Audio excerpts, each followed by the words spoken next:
ছাত্রলীগ গ্রুপে কেউ যদি আমাদের ক্যাম্পাসে আসতে চায়, ট্যাগিংয়ের রাজনীতি, গেস্টরুমের রাজনীতি, সিট বাণিজ্য, ক্যান্টিন বাণিজ্য যদি আবার তারা শুরু করতে চায়, তাদেরকেও আমরা সেই স্বৈরাচারী হাসিনার মতো সমগ্র বাংলাদেশ থেকে কিন্তু আমরা সাধারণ শিক্ষার্থীরা উৎখাত করে দিব। দলীয় ব্যানারে রাজনীতিমুক্ত ক্যাম্পাসের দাবিতে আন্দোলন করছেন ঢাকা বিশ্ববিদ্যালয়ের শিক্ষার্থীরা।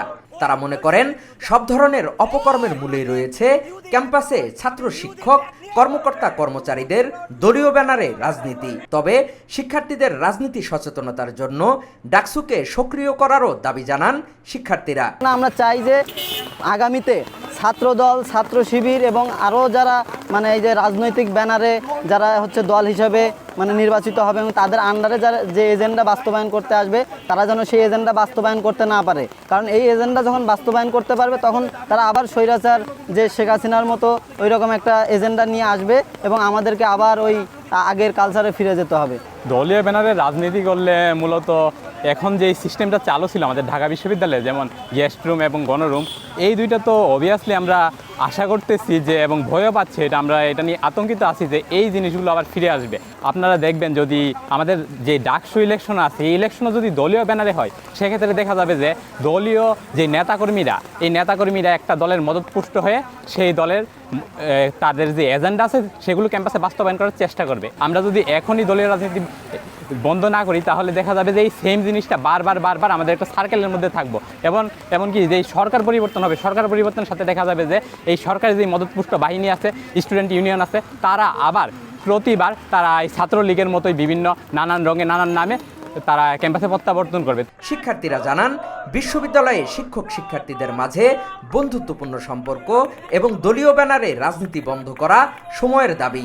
শিক্ষকের দায়িত্ব তো শিক্ষাঙ্গনে বসে রাজনীতি করা নয়, দলীয় রাজনৈতিক এজেন্ডা বাস্তবায়ন করা নয়।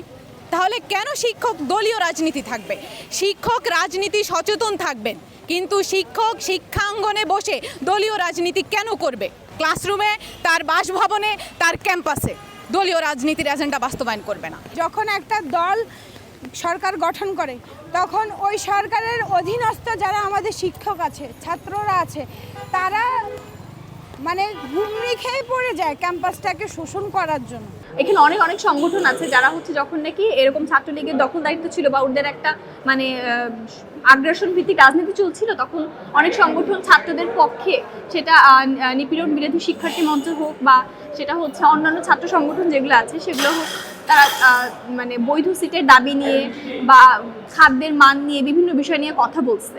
তো এই বিষয়টা আর কি মানে আপেক্ষিক আর কি, এই বিষয়টা আর কি সময়ের সাথে দেখা যাবে যে ছাত্র রাজনীতি থাকবে কি থাকবে না। তবে এখন আগে থেকে ক্যাম্পাসে একটা শান্তিপূর্ণ পরিবেশ বিরাজ করছে। কোটা বিরোধী আন্দোলনে সাধারণ শিক্ষার্থীদের উপর ছাত্রলীগের দমনপীড়ন ও শিক্ষকদের নীরবতাই দলীয় ব্যানারে জাতীয় রাজনীতির প্রভাব বলে মনে করছেন তারা।